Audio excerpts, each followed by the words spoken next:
basaw na to ang Juan 14:6. Matikdian isgutan ni Jesus dinhi kaduhang kamatuoran. Juan 14:6.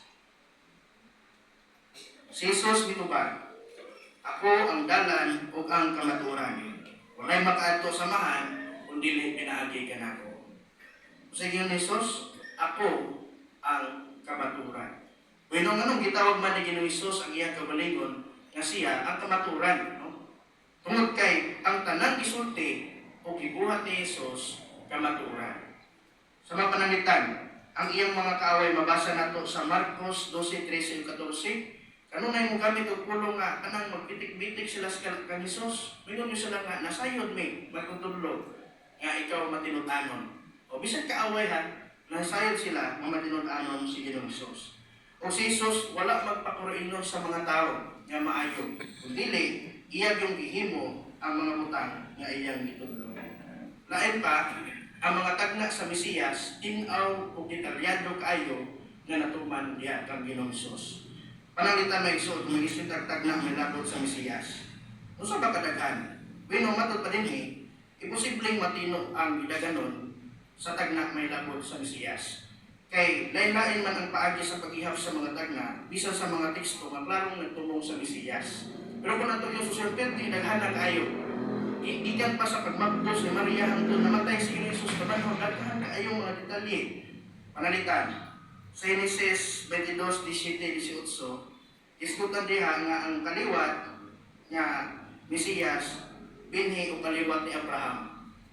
O mutakbo ni sa Mateo 1:1 nga ang kasaysayan sa kinabuhi ni Ginoong Hesus nagikaan gyud sa kaliwat ni Abraham. Datong pagpanganak ni Ginoong Hesus, pagpanganak ni Ginoong Hesus pagpanganak ni Maria kag Ginoong Hesus, itagna nga sa Bethlehem Efrata, no? Sa Beneta to. Dunay gobernador sa Roma ang nagpasubog ang tanang mulupyo nga sakop sa Jerusalem magparehistro.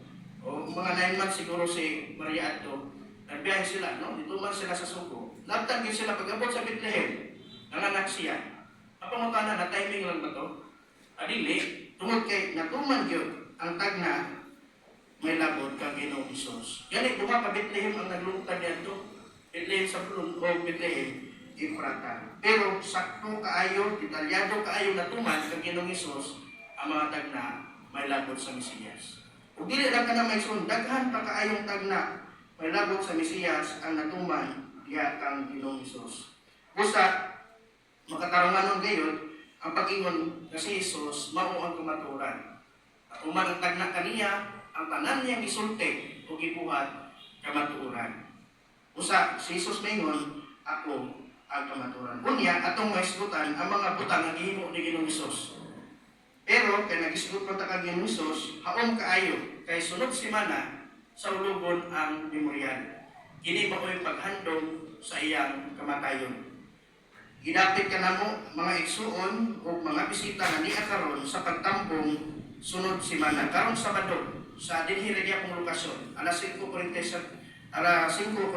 sa hapon magsugod ang paghandog sa kamatayon ni Ginoong Hesus. Pero sa pagtambong nimo niini, imong masabtan kung sa usang paagi ang iyang kamatayon makaapektar sa imong personal nga kinabuhi.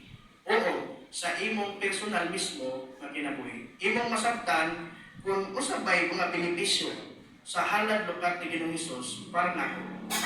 Unta, no? Ikaw ug imong pamilya makatambong ni anang adlaw. Usbon ko Sabado alas 5:45 sa hapon. Dinhi gyapon sa aking nambol. Ikatulong maigsoon